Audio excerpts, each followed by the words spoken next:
Tonight I thought I would introduce a new text.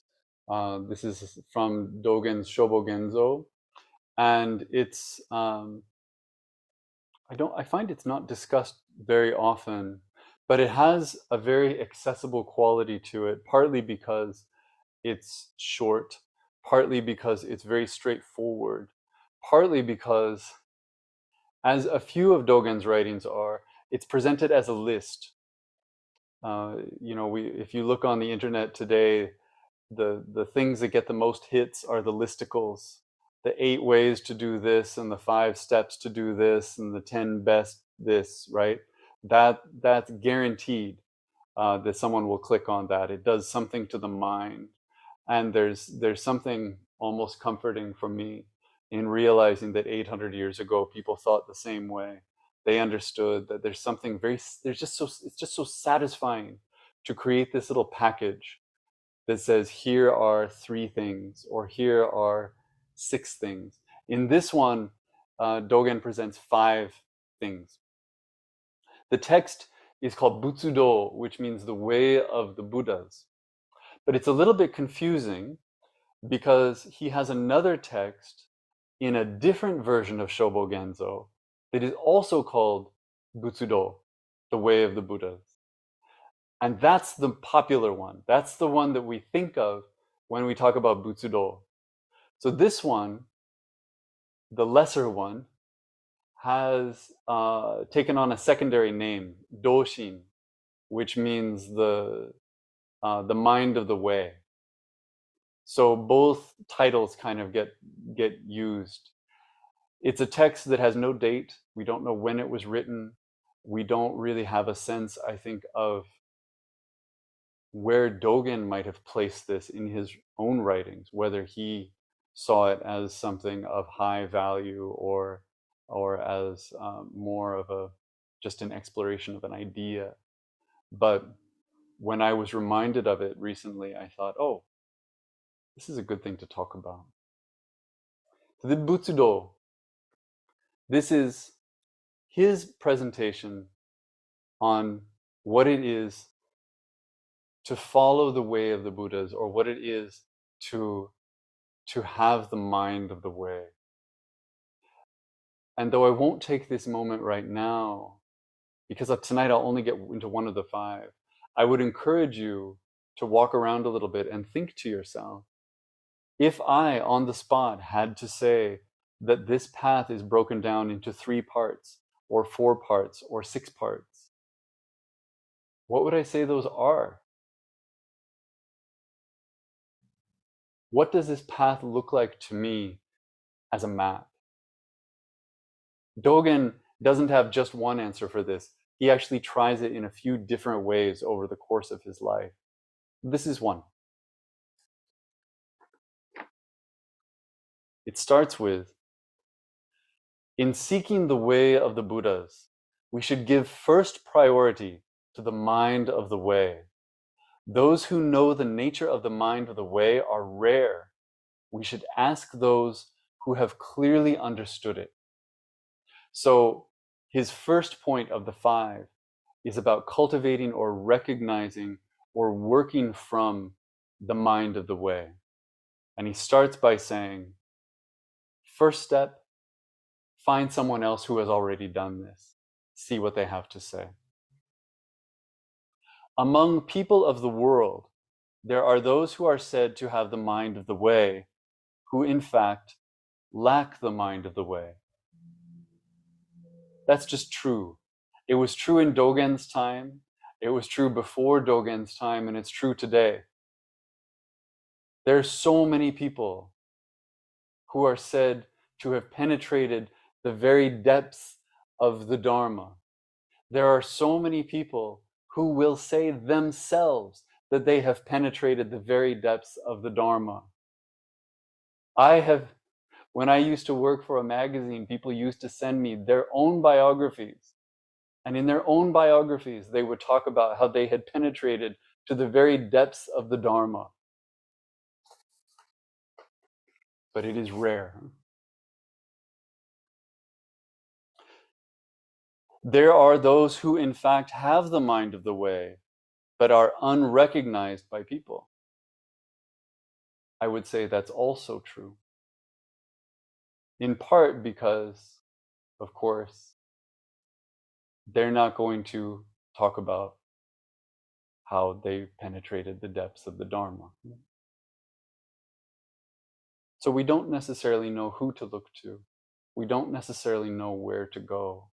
We are put in a difficult situation from the start because we're told to look for this thing, but then we're also, the implication is that we have to have the discernment without necessarily having cultivated the mind of the way to recognize someone who has or someone who hasn't.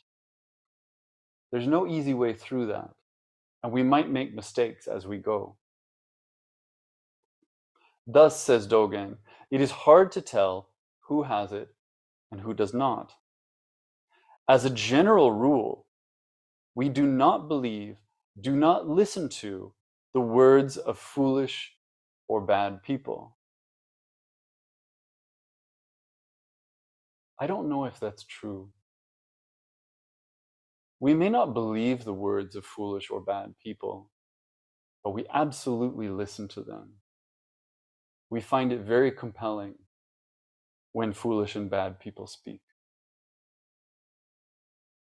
Also, we do not put forward our own thoughts, but put forward the law preached by the Buddha.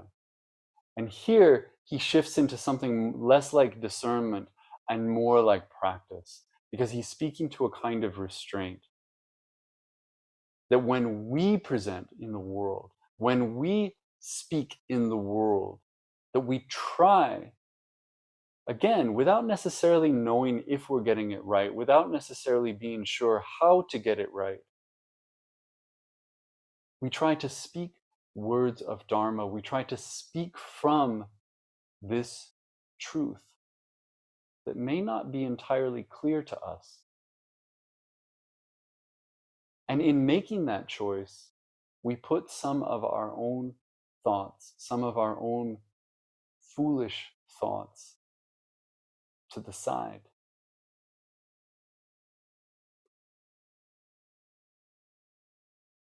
Constantly concerned, day and night, with the state of the mind of the way, we should wish and pray that somehow there will be true Bodhi in this world.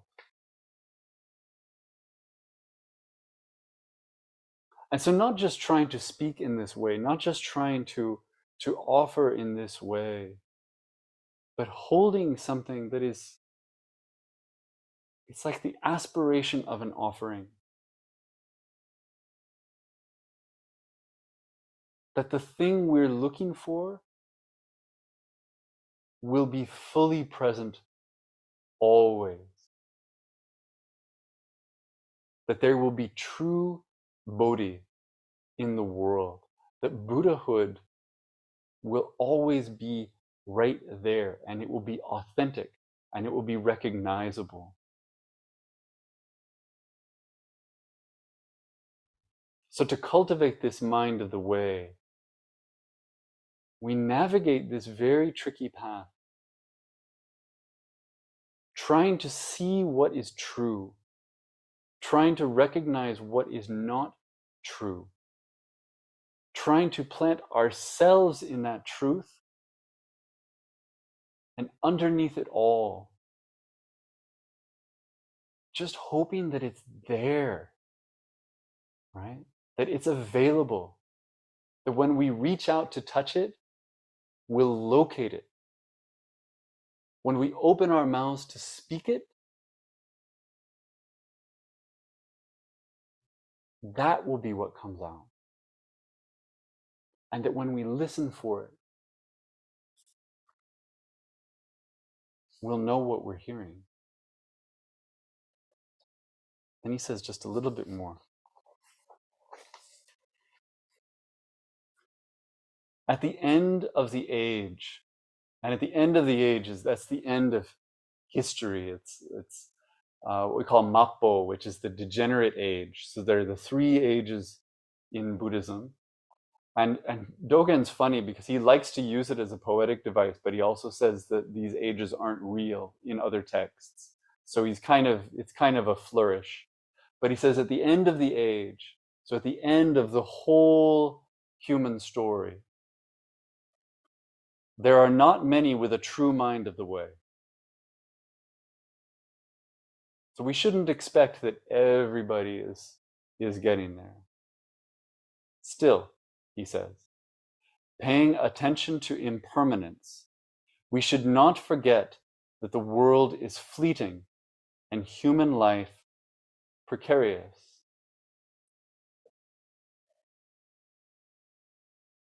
This is classic Dogen.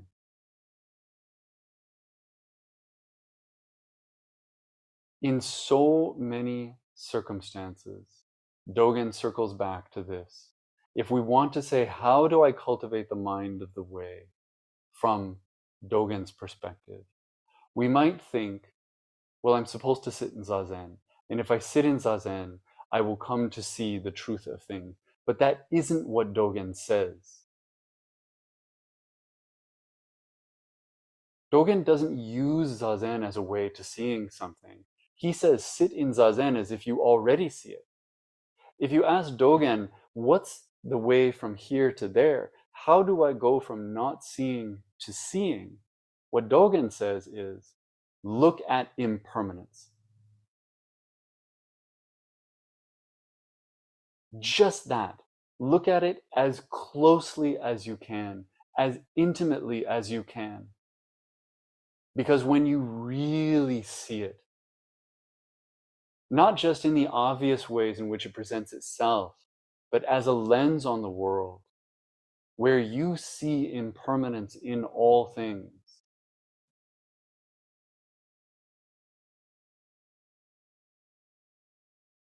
when you use those eyes,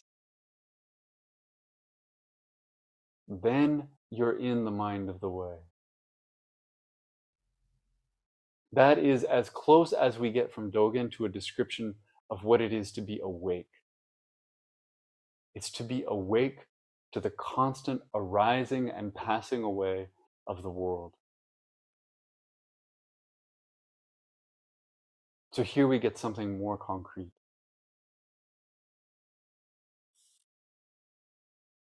Paying attention to impermanence, we should not forget that the world is fleeting and human life precarious. Yet,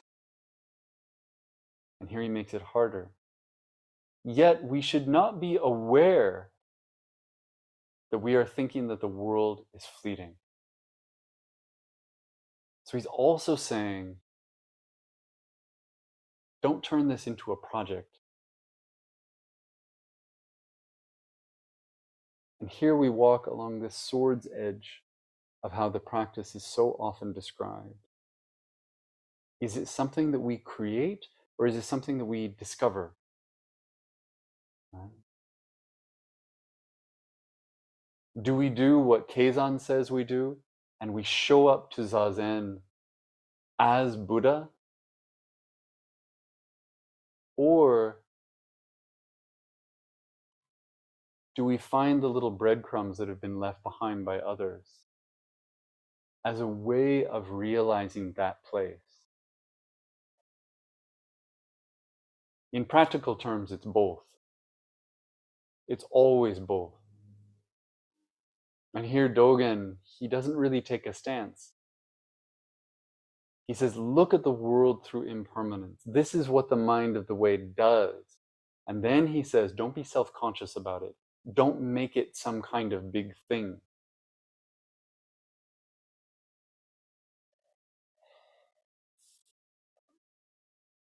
Dogen writes, we should always take the Dharma seriously and our own bodies, our own lives, lightly.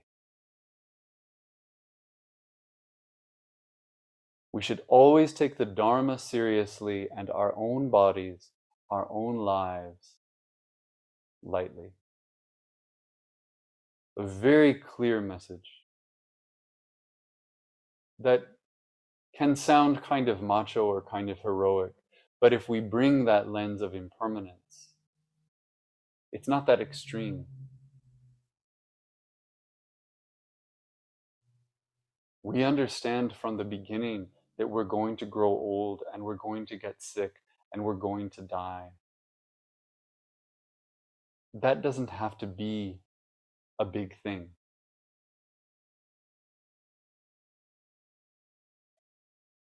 So Dogen says, don't focus on that, right? Just let that be what it is. That's okay. Instead, focus on this other thing. There's an aspect of the Dharma that doesn't take care of itself. Growing old, getting sick, dying, those take care of themselves.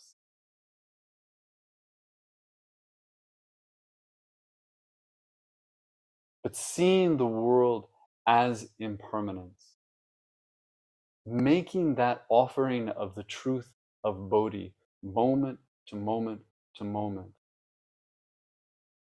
that's a choice. And it can be a hard choice. It can be something we forget over and over and over again. We're almost guaranteed to forget. So Dogen says, put your energy there in the part that's hard. Don't worry about the part that's easy. Don't worry about the part that's going to take care of itself. And then in the last line of this section, he says, we should not begrudge our bodies or our lives for the sake of the Dharma.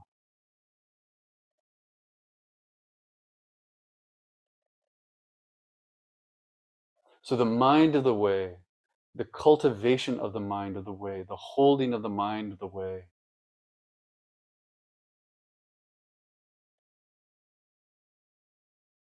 is,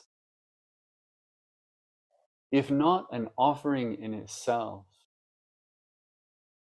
it's a reprioritization. It's a focus on the Dharma instead of a focus on oneself.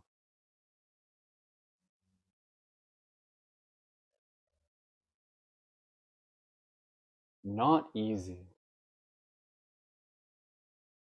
And yet, I think we all know these moments, whether we chose them in the way that Dogen is describing, or they just happened. Because circumstances fell into place, and for a moment or for a day, or maybe longer, our attention was on something that felt really big.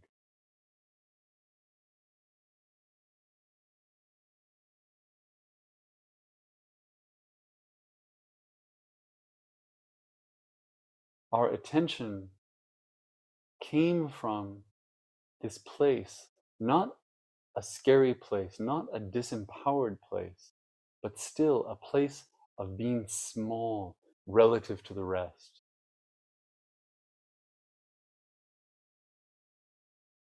And being okay with that. Working within that, not as resistance, but from an understanding that this is how things are.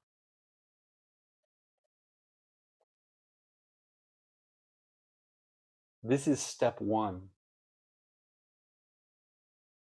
of what Dogen is describing as the way of the Buddhas. And next time, we'll go into step two. And I'll stop there.